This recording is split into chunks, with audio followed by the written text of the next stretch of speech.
Hello বন্ধুরা, কেমন আছো সবাই? আশা করছি সকলে ভালো আছো। প্রিয় বন্ধুরা, আজকে তোমাদের জন্য নিয়ে এলাম আরও একটি নতুন গল্প। আশা করছি তোমাদের দাঁড়িয়ে যাবে, তাই ভিডিওটা শুরু থেকে শেষ পর্যন্ত দেখো। শ্বশুর যা করলেন, ছিছি। যখন আমি প্রথমবার হৃদয় কেঁপে ওঠা আওয়াজ শুনেছিলাম, তখন আমি ভীষণভাবে ঘাবড়ে গিয়েছিলাম। আমি গভীর ঘুম থেকে তড়িঘড়ি করে উঠে বসে পড়েছিলাম, আর চিৎকার করার আওয়াজ পুরো বাড়ির মধ্যে শুনতে পাওয়া যাচ্ছিল। তার চারিদিকে ছিল নিস্তব্ধতা। আমার ঘরে খুব অন্ধকার ছিল। আমি হাত বাড়িয়ে কোনোরকমে পাশের টেবিল ল্যাম্প জ্বালিয়ে দিলাম। আমি ঘড়ির দিকে তাকালাম। রাত 1:30 বাজে তখন। সেই সময় কান্নার শব্দ শোনা যাচ্ছিল।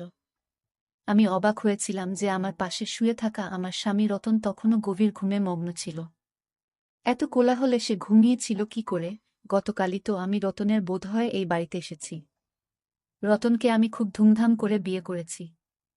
আমি খুব ধনী পরিবারের পুত্রবধূ হয়েছিলাম। আমি নিজেও ধনী পরিবার থেকে এসেছিলাম। আমার শ্বশুর খুব যত্নশীল মানুষ ছিলেন। আমি তার আচরণ খুব ভালো করেই জানতাম। রতনের সঙ্গে আমার প্রেম করে বিয়ে হয়েছিল। একটা বিয়েতে আমরা একে অপরকে পছন্দ করেছিলাম এবং সেখান থেকেই ফোনে কথা বলা শুরু হয়। আমরা দুজনেই ধনী পরিবারের ছিলাম, তাই এই সম্পর্ক নিয়ে কেউ আপত্তি করেনি। এটা ছিল আমার বিয়ের প্রথম রাত। আর সেই রাতেই আমি এই আওয়াজ শুনেছিলাম। একটা মেয়ের চিৎকার শোনা গেল, যেন সে কাউকে সাহায্যের জন্য ডাকছে। প্রথমে তো আমি ভাবলাম, ঘর থেকে বের হয়ে দেখি ওটা কার কণ্ঠস্বর এই সময়ে এত জোরে চিৎকার করছে। কিন্তু আমি ছিলাম মাত্র একদিনে নতুন বউ, তাই এভাবে দুম করে ঘর থেকে বের হওয়াটা কি ঠিক হবে? প্রায় 40 মিনিট ধরে সেই কণ্ঠ প্রতিধ্বনি হতে থাকে, আর তারপর সব শান্ত হয়ে গেল। রতনের ঘুম দেখে আমি তো পুরো অবাক হয়ে গেলাম। এত কোলাহলে সে কিভাবে ঘুমোতে পারল? কিন্তু কিছুক্ষণ পর আওয়াজ আসা এমনভাবে বন্ধ হয়ে গেল যেন কোনোদিন কোনো শব্দই হয়নি। আমি আবার শুয়ে পড়লাম। আর ততক্ষণে ঘুম আমার চোখের থেকে অনেক দূরে চলে গিয়েছিল। আমার মন সেই চিৎকার করা মেয়েটির দিকে বারংবার চলে যাচ্ছিল। সে কে ছিল? আর সেভাবে কাঁদছিল বা কেন? তার কণ্ঠে সবাই চুপ কেন? নইলে এতক্ষণে তো হাঙ্গামা শুরু হয়ে যাওয়ার কথা। তারপর আমার একটু ভয় লাগতে লাগল।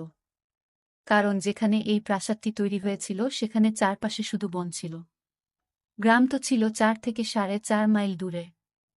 শহরে থাকতে হবে বলে কয়েকদিনের জন্য আমি গ্রামে এসেছিলাম। বিয়ের আগে এটাই ঠিক হয়েছিল। আর শহরে ওদের বাংলাটা খুব সুন্দর ছিল। আর প্রাসাদটা এত বড় ছিল যে কি জানি এখানে কতগুলো ঘর তৈরি করা হয়েছিল। এখানকার বাগানটি অনেক বড় করে তৈরি হয়েছিল। এই বাড়িতে ঢোকার সাথে সাথে আমার মনে হতে লাগলো যে এটা কোনো একটা বড় প্রাসাদ। আমি শুধু একটু তাকিয়ে দেখেছিলাম, কিন্তু এখানকার ঐশ্বর্য দেখে আমার চোখ মুগ্ধ হয়ে গেল।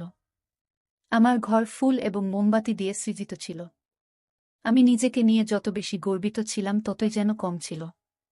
আমাদের দুজনকে দেখে সবাই বলত চাঁদ সূর্যের জুটি। কিন্তু আজ রাতে যা শুনলাম, আমার মাথা কাজ করা বন্ধ করে দিয়েছিল। জানি না ভাবতে ভাবতে কখন ঘুমে মাঝে হারিয়ে গেলাম বুঝতে পারিনি।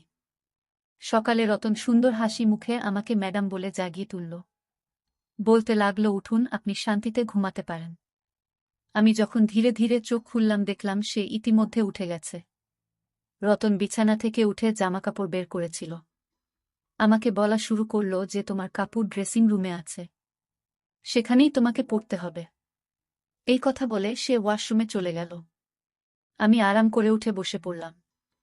প্রথমে তো আমায় এমন মনে হয়েছিল যে গত রাতের কথাটা আমার কোনো বাহানা বা মনের ভুল। আমি ওই কথাটাই ভাবতে ভাবতে ড্রেসিং রুমে চলে গেলাম, যেটা আমার ঘরের সাথে বানানো হয়েছিল। এত ভারী পোশাক দেখে আমার চোখ ছানাবড়া হয়ে গেল। ফ্রেশ হয়ে অনেক কষ্টে সেই জামাটা আমি পরলাম। রতন যখন ঘর থেকে বেরিয়ে গেল, কিছু মেয়ে আমাকে জিজ্ঞেস করে আমার রুমে এসে আমাকে গয়না পরিয়ে দিল। আরও অনেক কিছু দিয়ে আমায় সাজিয়ে দিয়ে গেল। আজ আমি যখন ড্রেস পরে বের হলাম তখন আমার শ্বশুর আমার সামনে সোফায় বসেছিলেন। তিনি আমাকে দেখে হাসতে লাগলেন। তারপর আমার কাছে এসে আমার উপর কয়েক হাজারের নোট বর্ষণ করে আমাকে স্বাগত জানালেন। তারপর আমাকে বাইরে নিয়ে যাওয়া হলো, যেখানে গ্রামের মহিলারা আমাকে দেখার জন্য অপেক্ষা করছিল। জানি না কতক্ষণ তারা প্রচণ্ড রোদে বসেছিল আমাকে এক ঝলক দেখার জন্য। আমার শ্বশুর বলতে শুরু করলেন যে তিনি আমাদের বাড়ির নতুন মালকিন রতনের স্ত্রী। সমস্ত মহিলা আমাকে সালাম জানাতে শুরু করলেন। সেখানে বেশি সময় থাকতে পারলাম না। প্রখর সূর্যের তাপ আমার অবস্থা আরও খারাপ করে দিল। তাড়াতাড়ি আমি আমার ঘরের ভিতরে ঢুকে পড়লাম আর এসি অন করে বসলাম। সারাদিন একটানা মানুষ আসা যাওয়া করতে থাকল। রতনের সাথে আমার দেখা হয়েছিল শুধু গত রাতেই, নইলে সারাদিন সে বিভিন্ন পুরুষদের সঙ্গেই ছিল। গ্রামের আরও কিছু আচার অনুষ্ঠান আছে। এখানে স্বামী স্ত্রী একে অপরের সাথে কম সময় কাটায় এবং অন্যদের সাথে বেশি সময় কাটায়। আমার ক্ষেত্রেও তাই হয়েছে। রাতে আমি ক্লান্ত হয়ে পড়েছিলাম, সেজন্য আমি শুয়ে পড়ার সাথে সাথে ঘুমিয়ে পড়লাম। আর রতন আমাকে বলতে লাগল যে গ্রামের পরিবেশ দেখে তো তুমি বিরক্ত হয়ে গেছ। সে আমার দিকে আদর করে তাকাল। তারপর আমি চোখ খুলে একটু হেসে দিলাম। আমি বললাম, রতন, এবার তাড়াতাড়ি শহরে ফিরে যাওয়ার কথা ভাবব। আমি এমন পরিবেশে অভ্যস্ত নই। আমার কথায় কেন জানি না রতনের হাসি মিলিয়ে গেল। তারপর বিছানায় হেলান দিয়ে এসে বসল। বলা শুরু করল, এখন তো সেটা সম্ভব না, কিন্তু আমি চেষ্টা করব। আমি ঘুমিয়ে থাকলেও চোখ মেলে তার দিকে তাকাতে লাগলাম। রতন, আমি 3 দিনের বেশি গ্রামে থাকতে পারব না। তুমি এটা খুব ভালো করেই জানো। এখানকার পোশাকে, এখানকার জীবনযাত্রায় আমি দম বন্ধ অনুভব করি। অদ্ভুত এক শ্বাসরুদ্ধকর পরিবেশে এখানে আমি থাকতে পারব না। আমার কথা শুনে সে গভীর চিন্তায় পড়ে গেল। তখন সে একটা সিগারেট বের করে লাইটার দিয়ে জ্বালিয়ে ধূমপান করতে লাগল। আমার ঘুম পেয়েছিল, তাই আমি তাড়াতাড়ি ঘুমিয়ে পড়েছিলাম। রাতে আবার একই শব্দে আমার চোখ খুলে গেল। সেই একটি মেয়ের চিৎকার, নিজেকে বাঁচানোর জন্য সাহায্য চাইছিল সে।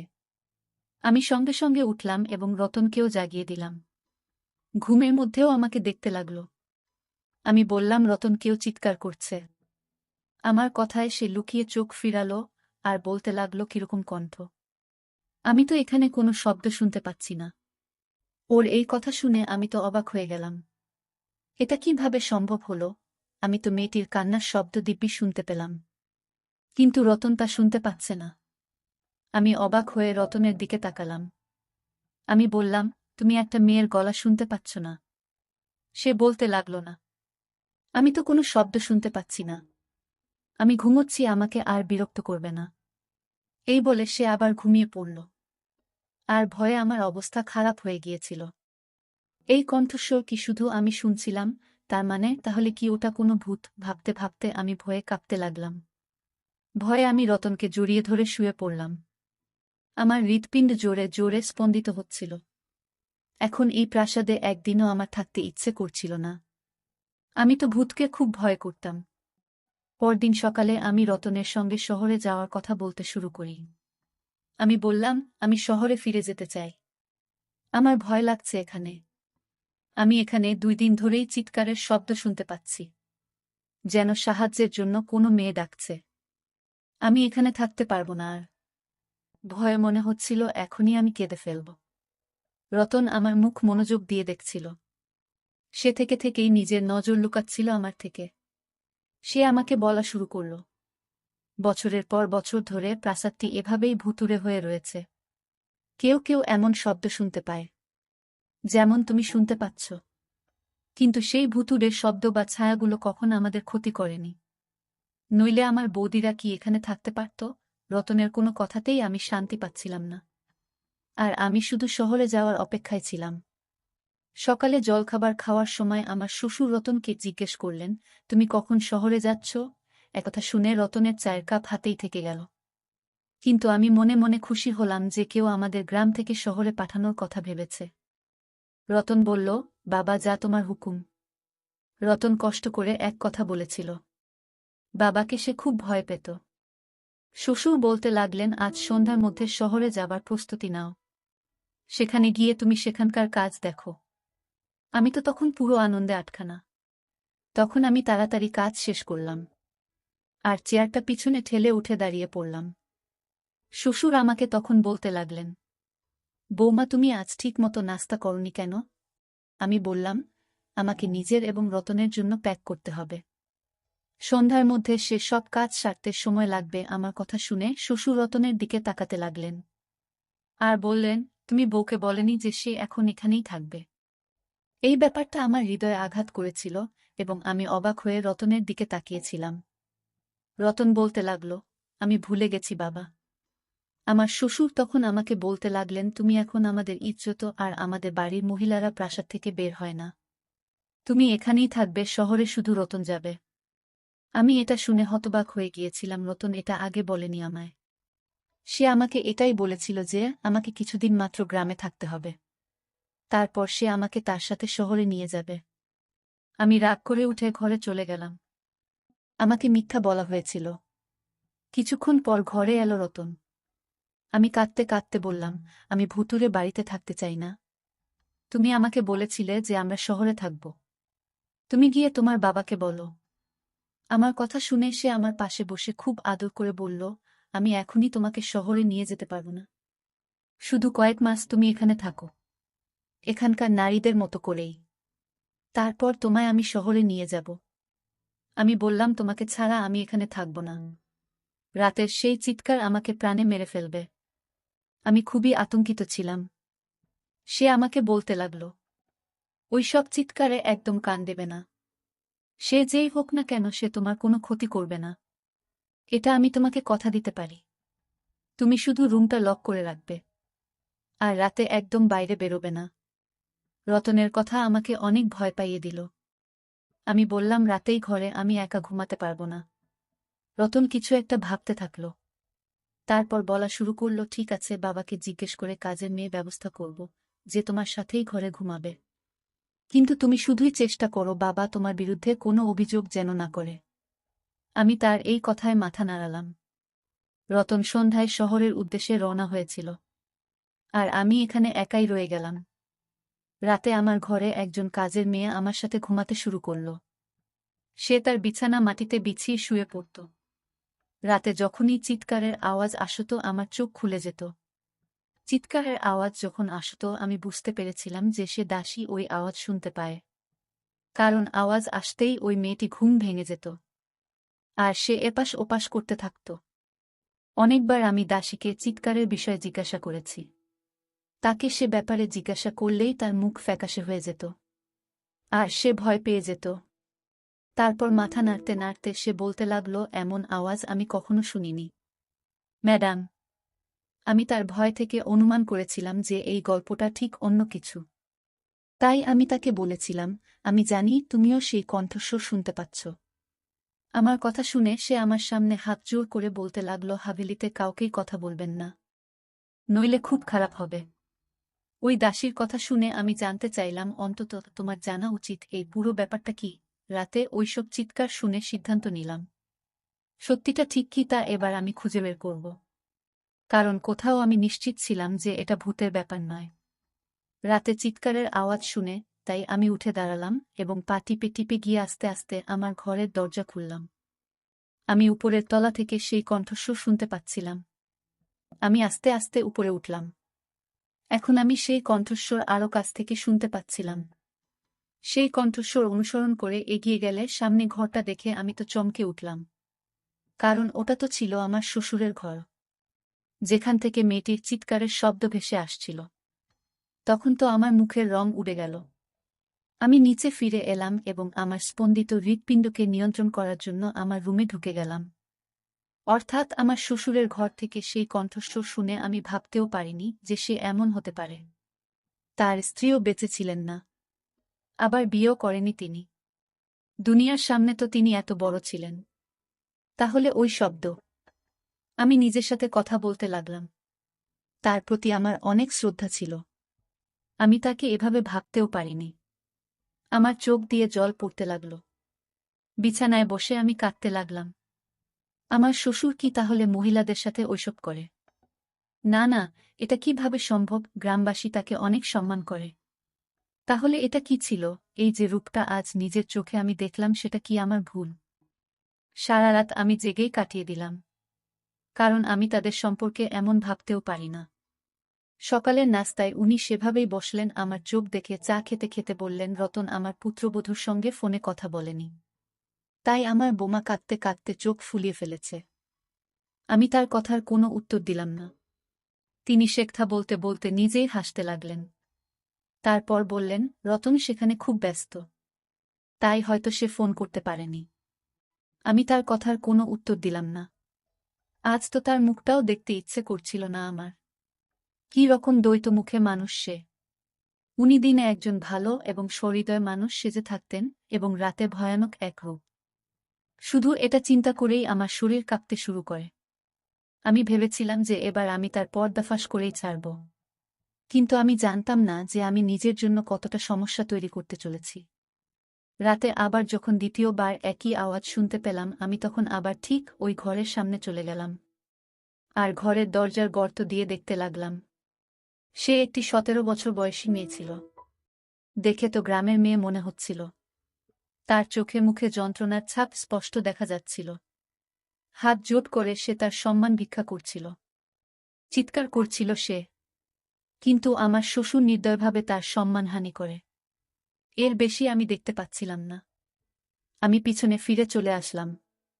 যাই হোক, কোনো রকমে আমি সেই রাত কাটিয়েছি। সকালে রতনকে ফোন করলাম। আমি বললাম, তুমি আমাকে এত বড় মিথ্যা কথা বললে। তুমি তো বলেছিলে তার সাথে আত্মা আছে। যদিও এরকম কিছুই নেই। সেই চিৎকারগুলো গ্রামের নিরীহ মেয়েদের, যারা তোমার বাবার লালসার শিকার হয়। আমার মুখে যা আসছিল তাই বলছিলাম। আমি রতনকে গত রাতে সব কথা খুলে বললাম। আমার কথা শুনে রেগে গিয়ে সে বলতে লাগল, মুখ বন্ধ রাখো। যেমন প্রাসাদের সব লোকেরা মুখ বন্ধ রাখে। অন্যথায় মিরাজের ক্ষমতা সম্পর্কে তোমার ধারণা নেই। সে তোমাকে প্রাণে মেরে ফেলবে। তো রতনের কথা শুনে যতই অবাক হলাম ততই যেন কম। তার মানে সে তার বাবার সম্পর্কে সব জানত। ফোনটা আমি বন্ধ করে দিলাম। অশুভ ঘুরতে দেখে সে চুপ করে থাকল কি করে? আমি শুধু একটি প্রমাণ চেয়েছিলাম, কারণ এখানে এমন কেউ ছিল না যে মিরাজের বিরুদ্ধে একটি শব্দ উচ্চারণ করবে। তাই আমি রাত নামার আগে অসুস্থতার অজুহাত তৈরি করলাম এবং নিজেকে আমার ঘরে বন্দি করে রাখলাম। আমি জানতাম কখন মিরাজ উপরে যায়। তাই আমি আমার পিছনে জানালা দিয়ে বেরিয়ে এলাম এবং পাইপ লাইন ধরে উপরে উঠে গেলাম। সেই সময় মিরাজের ঘরের বাইরে জানালা খোলা ছিল। আমি সেই জানালা দিয়ে সেই ঘরে পৌঁছলাম এবং সেই ঘরটি কোনো নতুন বরে সজ্জিত ঘরের মতোই সাজানো ছিল। আমি সেই জানালার কাছে একটি কোণে লুকিয়ে রইলাম। রাত 1:30টায় মিরাজ ওই ঘরে এসে সামনের সোফায় বসলেন। কিছুক্ষণ পর তার চাকর একটা মদের বোতল এনে তার সামনে টেবিলে রাখল। মোবাইলের ক্যামেরা আমি অন করলাম। কিছুক্ষণ পর সেই ঘরে একটা 16 বছরের নিষ্পাপ মেয়ে এলো। সে কাঁদছিল। সে বারবার বলেছিল যে সে তার পরিবারের সদস্যদের কাছে যেতে চায়। চাকরটা মেয়েটিকে ধাক্কা দিয়ে ঘরের ভিতরে ফেলে ঘর বন্ধ করে চলে যায়। মিরাজ খুব আরামের সোফায় বসে মেয়েটির অসহায়ত্ব দেখছিল, যে কিনা অঝরে কাঁদছিল। মেয়েটি দরজায় ধাক্কা দিচ্ছিল। নিজেকে বাঁচাতে সাহায্য চাইছিল। তার আর্তনাদ প্রতিধ্বনিত হচ্ছিল প্রাসাদের প্রাণহীন দেওয়ালে। সেখানকার মানুষ এই নৃশংসতার সম্পূর্ণ নীরব ছিল। মেয়েটি দরজা ধাক্কা দিতে দিতে ক্লান্ত হয়ে পড়লে মিরাজের কাছে এসে হাত জোড় করে বলতে লাগল, আমাকে ছেড়ে দিন, আমাকে ছেড়ে দিন মিরাজ সাহেব, আমাকে যেতে দাও। আমি তোমার মেয়ের বয়সী। আমার প্রতি করুণা করো। ওর কথা শুনে শ্বশুর রাগ করে উঠে গেলেন আর ওর চুল ধরে রাগ চোখে তাকিয়ে বললেন, নিচু জাতের মেয়ে, তোমার এত সাহস যে আমার সামনে তুমি কথা বলো। আমি এবার তোকে বলি, আমার সামনে যারা কথা বলে তাদের আমি কি অবস্থা করি। এই বলে সে মেয়েটিকে প্রচণ্ড জোরে মাটিতে ফেলে দিল। তারপর তার পেটে লাথি মারতে লাগল। মেয়েটি যন্ত্রণায় চিৎকার করে উঠল। আর আমি এসব দেখতে পারছিলাম না। জানি না কিভাবে নিজেকে কন্ট্রোল করলাম। আমি ওখানে দাঁড়িয়ে আমি এসব দেখছিলাম। তারপর লোকটি মেয়েটিকে ধরে বিছানায় ছুঁড়ে ফেলল এবং সাথে সাথে সে তার সিগারেট জ্বালিয়ে মেয়েটির মুখে লাগাল। আমিও মেয়েটির চিৎকারের সাথে সাথে চিৎকার করে উঠলাম। মিরাজ সঙ্গে সঙ্গে সেখান থেকে পিছু হতে গিয়ে পিছনে ঘুরতে লাগল। আমার চিৎকার শুনে সে বুঝতে পারল যে ঘরে মেয়েটি ছাড়া অন্য কেউ আছে। সে আমাকে খুঁজে পাওয়ার আগে আমি এক জানালা দিয়ে বাইরে বেরিয়ে গেলাম। কিন্তু সে হয়তো আমাকে দেখে ফেলেছে। আমি পেশাদার গোয়েন্দা তো ছিলাম না, ছিলাম একটা সাধারণ মেয়ে। আমি যে রাস্তা দিয়ে এসেছিলাম সেভাবে নিচে নেমে পড়লাম। কিন্তু আমি ঘরের বদলে প্রাসাদের পেছনে চলে গেলাম। সেখানে গিয়ে লুকিয়ে পড়লাম। পুরো প্রাসাদের একটা হইচই অনুভব করলাম। অনেক পদক্ষেপের শব্দ শোনা গেল। একটা ঘন ঝোপের মধ্যে লুকিয়ে রইলাম আমি। অনেক চাকর টর্চ জ্বালিয়ে আমাকে খুঁজছিল। আমি তো শ্বাস নিতে ভুলে গিয়েছিলাম। আমার ভয় ছিল এখনই আমি বুঝি ধরা পড়ব। কিছুক্ষণ পর ওই চাকররা সেখান থেকে চলে গেল। তারা চলে যাওয়ার সাথে সাথে আমি স্বস্তির নিঃশ্বাস ফেললাম। আমি একটা গাছে উঠতে লাগলাম যেটা এই প্রাচীরের দেয়ালে লেগে আছে। গাছে উঠে দেয়ালের ওপাশে তাকালাম, যেটা ছিল ঘন জঙ্গল। আমি সেখানে ঝাঁপিয়ে পড়লাম। সেই জঙ্গল পেরিয়ে কোথায় পৌঁছাব জানতাম না, কিন্তু আমি দৌড়তে থাকলাম। সকাল পর্যন্ত দৌড়ালাম। ম্লান আলো আসতে দেখলাম যে রাস্তার কাছে আমি পৌঁছে গেছি। একই সময়ে শহরের দিকে যাওয়ার জন্য একটি বাস যাচ্ছিল। সেই বাসেই বসলাম। সারাটা পথ আমার ওড়না দিয়ে আমি মুখ লুকিয়ে রাখলাম। শহরে পৌঁছানোর সাথে সাথে আমার বাবার বন্ধুর সাথে আমার দেখা হলো, যিনি পুলিশের এসপি ছিলেন। তাকে সেই ভিডিও দেখালাম আমি। আমার কারণে ওই গ্রামেই জঘন্য খেলার গল্প শেষ হয়ে গিয়েছিল। মিরাজের পাশাপাশি রতনও ধরা পড়ে। ওই লোকেরা গ্রামের যুবতী মেয়েদের সঙ্গে অন্যায় কাজকর্ম করে তাদের অন্য দেশে পাঠিয়ে দিত। আমি রতনের থেকে ডিভোর্স নিয়েছিলাম কারণ এমন একজনের সাথে আমি আমার জীবন কাটাতে পারব না। কিন্তু আমি খুশি যে আমার কারণে অনেক মেয়ের জীবন রক্ষা পেয়েছে।